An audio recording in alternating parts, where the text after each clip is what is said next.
Dicen que todos sabemos de la cruz, que la historia ya está escrita, que no hay nada más que descubrir. Pero ¿qué pasaría si os dijera que hay una parte de la crucifixión que ha estado oculta durante siglos? Un detalle oculto cubierto por el polvo de siglos puede cambiarlo todo. ¿Cómo entiendes el sacrificio de Jesús? Porque algunas historias antiguas mencionan terremotos, pero otras los omiten por completo. ¿Por qué la oscuridad cubrió toda la tierra durante 3 horas? ¿Es un eclipse o algo más? Sobrenatural. Hoy vamos a sumergirnos en una historia que no escuchaste en la escuela dominical. Una historia escondida entre líneas, oculta en los márgenes de los evangelios, y que solo se revela cuando dejas de leer con los ojos y empiezas a ver con el corazón. Imaginemos el sonido de un martillo golpeando el aire, un clavo perforando la carne, el silencio después del grito, y en medio de todo, una señal, un desgarro en la cortina, un escalofrío en el suelo. No es solo la muerte, un hombre, es la quebrantación del mundo espiritual. ¿Estás listo para descubrir qué sucedió realmente ese día? Esta es la historia no contada de la crucifixión. Era mediodía cuando el sol estaba en su apogeo, cuando la luz lo cubría todo. Pero ocurrió algo inusual. El cielo se volvió negro. Una oscuridad espesa y antinatural cayó sobre la tierra como si el universo entero contuviera la respiración, como si la creación estuviera de luto. Y no fue solo un simple eclipse solar. Los astrónomos lo tienen. Ya sabes, no hay forma científica de explicar por qué todo el territorio quedó sumido en la oscuridad durante 3 horas. Fue como si Dios hubiera cubierto el mundo con un manto, como si no quisiera que el hombre viera lo que estaba por suceder. Todos los testigos quedaron conmocionados. Algunos lloraron, otros se burlaron, sin comprender que estaban presenciando el momento más sagrado de la historia. Pero mientras tanto, en la cruz, Jesús ya no solo llevaba la cruz, sino que también llevaba el peso de los pecados de toda la humanidad. Cada mentira, cada traición, cada lágrima que nunca cesaba, caía sobre su cabeza. Y en medio de esa oscuridad, resonó un susurro, una oración débil pero fuerte. Padre, perdónalos porque no saben lo que hacen. Y si la oscuridad fue el velo de Dios que cubría a su Hijo en su momento más doloroso, entonces lo que sucedió después te sorprenderá.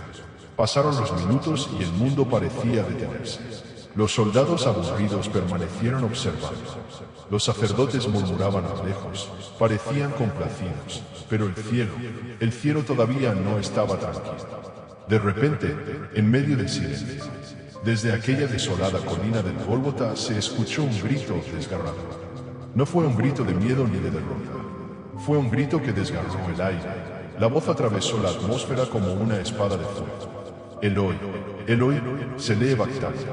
Dios mío, ¿por qué me has abandonado? Los pocos que entendieron se estremecieron.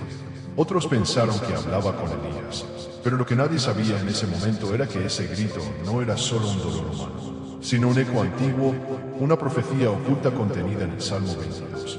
Un canto de dolor, escrito hace 1000 años y ahora cumplido en la carne. Jesús no está solo, aunque él se sentía así. El Padre seguía mirando, el cielo seguía abrazándolo, pero en ese momento el peso del pecado era tan pesado, tan brutal, que hasta la comunión divina pareció extinguirse por un segundo eterno. Y cuando la voz del Mesías resonó entre las montañas, algo en el mundo espiritual se hizo añicos, y nadie ha vuelto a ser el mismo desde entonces. A las 3 de la tarde, cuando el tiempo parecía detenerse en el dolor, Jesús miró al cielo con un poder que no venía de la carne. El cuerpo estaba destrozado, la sangre corría por el rostro, la vida se escapaba entre suspiros. Y luego lo dijo con una voz que parecía resonar desde la eternidad. Hecho, pero no fue una rendición, sino un decreto, un dicho, una llave que abrió una puerta que había estado cerrada durante siglos. En ese mismo momento, a muchos kilómetros de distancia, lo imposible sucedió en el templo de Jerusalén. La cortina, la gruesa cortina que separa a las personas entre sí. La presencia de Dios, el muro simbólico que solo el sumo sacerdote podía atravesar una vez al año, se partió en 2 desde arriba. Abajo, no por manos humanas, no por accidente, sino por mandato del cielo. Fue como si el cielo gritara: ahora pueden entrar, la entrada está abierta. El sacrificio ha sido aceptado. Los sacerdotes cayeron al suelo. Todo el pueblo en el templo gritó. El velo no es solo una tela, es una barrera espiritual. Y en ese momento fue destruido para siempre. El mundo nunca volverá a ser el mismo, pero aún así, todavía queda mucho por revelar. Y mientras los ecos de su voz aún resonaban en el viento, la tierra comenzó a rugir. Este no es un simple terremoto. Fue como si toda la creación gritara a la vez, como si los cimientos del mundo espiritual del material se derrumbaran juntos. El suelo tembló bajo los pies de los soldados. Las rocas se rompieron y los sepulcros se abrieron. Sí, leíste bien. Las tumbas se abrieron, las tumbas se agrietaron y los muertos comenzaron a resucitar. Testigos presenciales registraron que algunos santos, cuando Jesús murió, ellos resucitaron y aparecieron en Jerusalén después de su resurrección.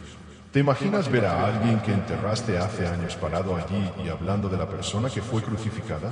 Era como si el infierno se hubiera retirado, como si el reino de los cielos estuviera invadiendo la tierra con una fuerza imparable. Pero pocas personas entienden lo que realmente está sucediendo. Para muchos fue solo un terremoto, para otros fue un fenómeno extraño, pero para los que vieron con ojo espiritual fue confirmación de que algo grande acaba de suceder. El mundo físico tiembla, porque en el mundo invisible se ha sellado una victoria eterna, y lo que sucederá a continuación te dejará sin aliento. En medio del caos, mientras la tierra seguía temblando y el cielo permanecía oscuro, hubo un hombre que lo presenció todo, un centurión romano. No era un discípulo, ni un profeta, ni un creyente, era un soldado curtido por años de guerra, acostumbrado a la sangre, inmune al sufrimiento, pero algo en ese momento lo quedó. Tal vez sea eso, el último grito o quizás la calma repentina después del terremoto. Quizás fue la forma en que Jesús murió, como si hubiera elegido su último aliento. Pero aquel soldado, aún con la lanza en la mano, se arrodilló y con temor, revelación y temblor, declaró lo que nadie más se atrevía a decir. Este hombre es verdaderamente un hijo de Dios. No es un cliché, sino una confesión del cielo, colocado en labios de un extranjero en medio de la montaña maldita. Dios escogió lo mejor, incapaz de publicar una de las mayores verdades de la historia. Y en ese momento, el testimonio de un romano se convirtió en parte eterna de la Biblia. Porque cuando el Hijo de Dios murió por amor, hasta los corazones de piedra pueden romperse. Y esto es solo el comienzo de los cambios que vendrán. Después del grito, después del temblor, todo quedó en silencio.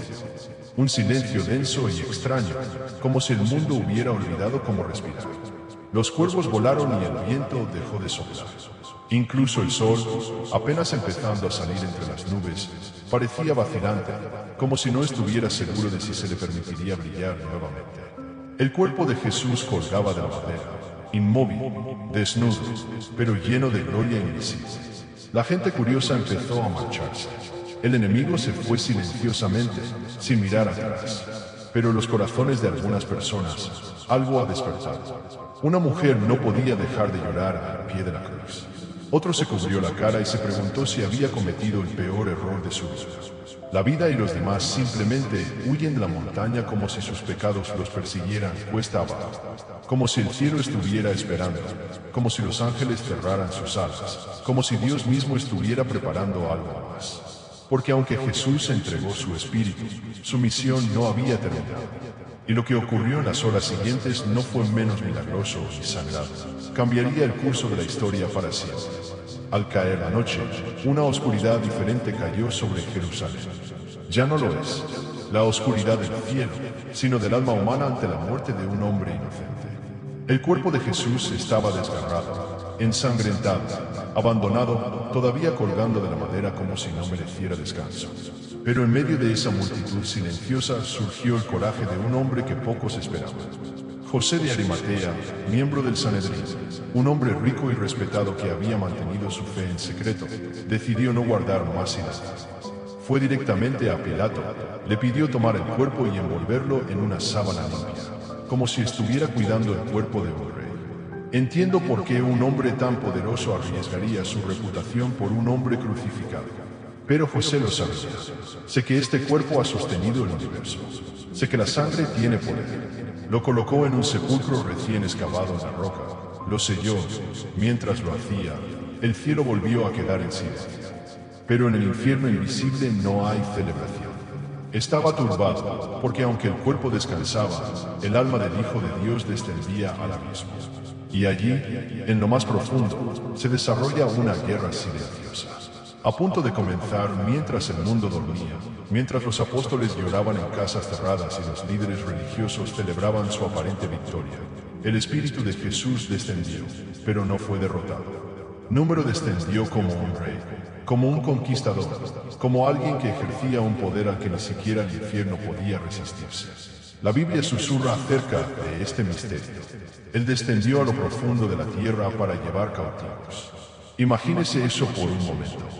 Puerta del abismo, trono de los tinieblas. Temblar ante la aparición de una luz imposible. Las cadenas se rompieron, los pecados estériles fueron silenciados y las almas que esperaban en la oscuridad levantaron sus ojos con esperanza. Adán, Eva, Abraham, David, los profetas que murieron esperando una promesa, ahora vieron esa promesa cumplida ante sus ojos. Y Jesús no vino con las manos vacías, vino con una llave. La llave que abre la puerta a la eternidad, la llave que saca la muerte de su propio reino. No es una visita, es una conquista. Porque la cruz no fue el final, fue el comienzo de la mayor victoria del universo, y el infierno lo supo demasiado tarde. Mientras el cuerpo de Jesús yacía inmóvil en la tumba, algo más grande que la muerte estaba ocurriendo en el mundo invisible.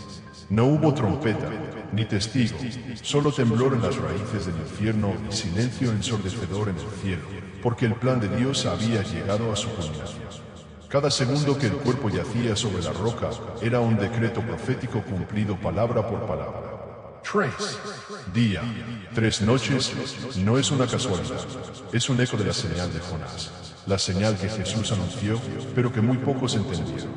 Mientras tanto, la roca a la entrada del sepulcro no es solo un obstáculo, sino también un símbolo, una marca, un desafío. La muerte ha dejado su huella. El mundo dijo, se acabó.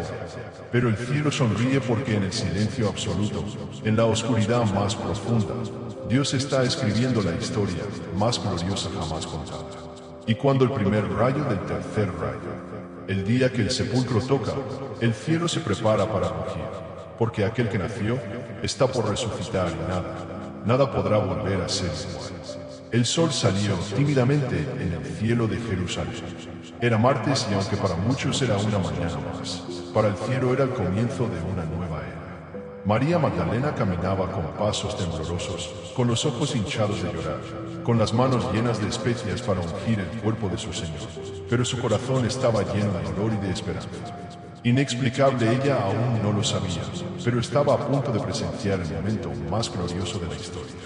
Cuando llegó al sepulcro, la piedra había sido removida, no rota, no tocada, sino movida como si el mismo ángel de Dios la hubiera tocado con su dedo, y los sellos del imperio se habían convertido en una burla. Ella se detuvo, el mundo se ralentizó, el aire parecía más pesado y entonces oyó una voz, no un trueno, no un grito del cielo, sino una voz suave.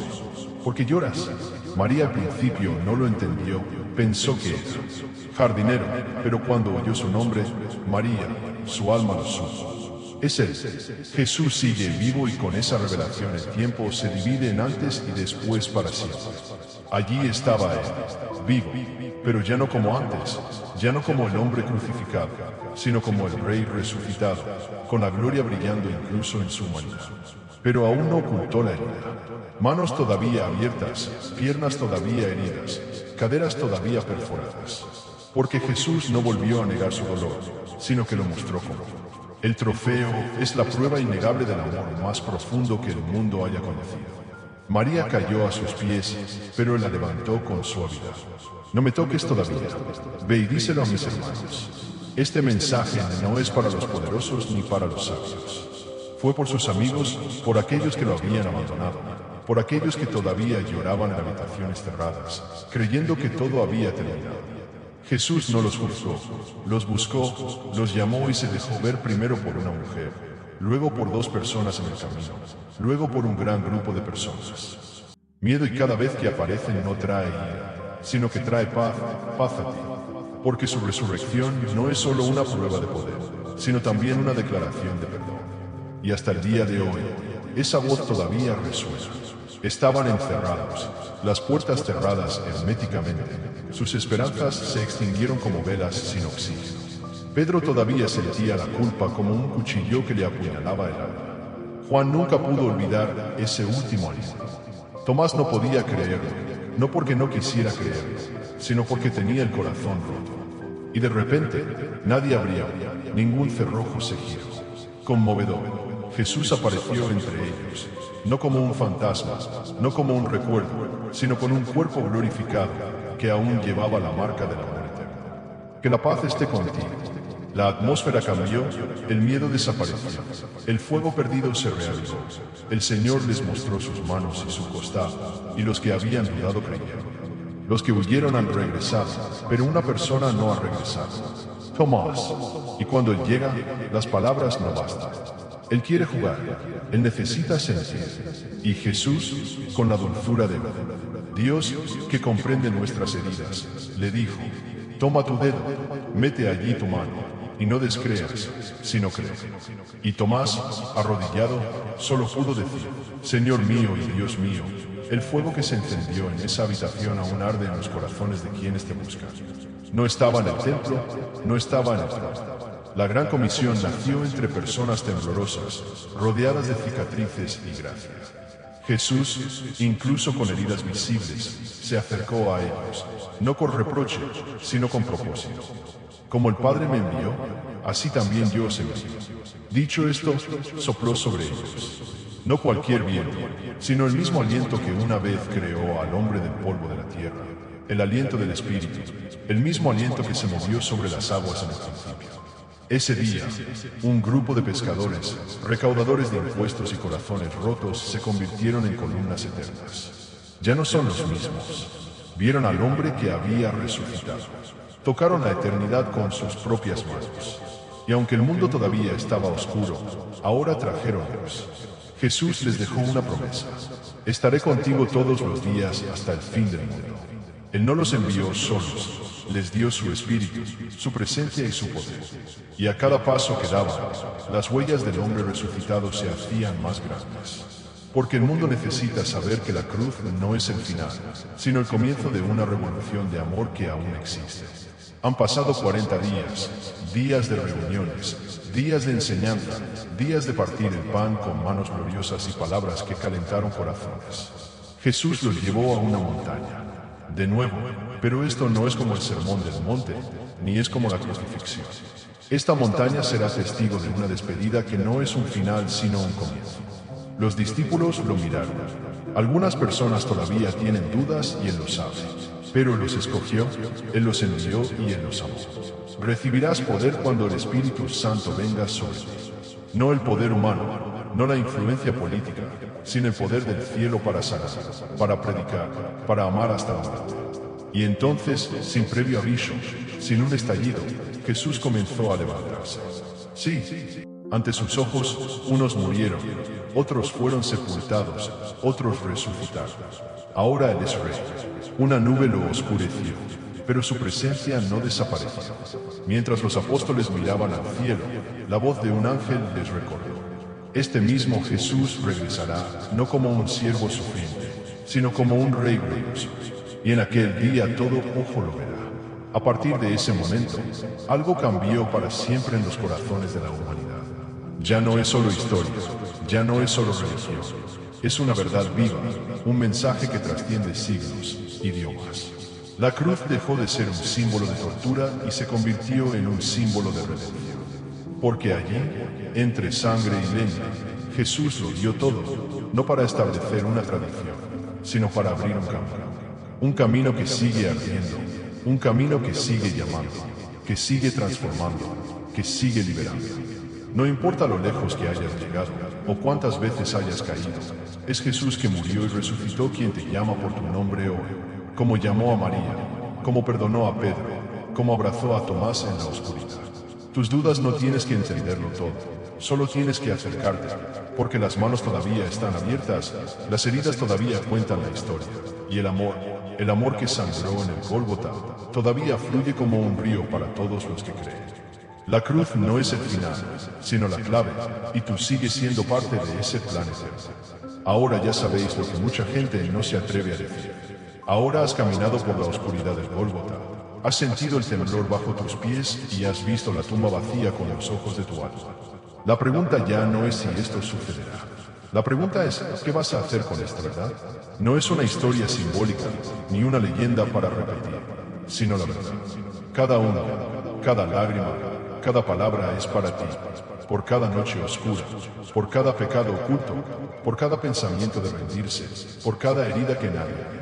Jesús lo cargó y venció. No estás solo, nunca has estado solo.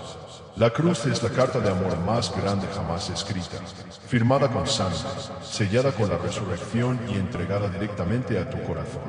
Lo mismo hoy. Jesús, quien venció la muerte, te llama a vivir con propósito, caminar por fe y compartir esta historia con otros. Porque no es solo una historia de la Biblia, es la historia de Dios en tu vida. Esta es la verdadera historia que continúa escribiéndose cada vez que un corazón se entrega y vive. Señor mío y Dios mío, aquí estoy. Si esta historia te toca el corazón, por favor comparte, suscríbete y no olvides que hay muchas más historias reales esperando ser descubiertas. Gracias por escuchar.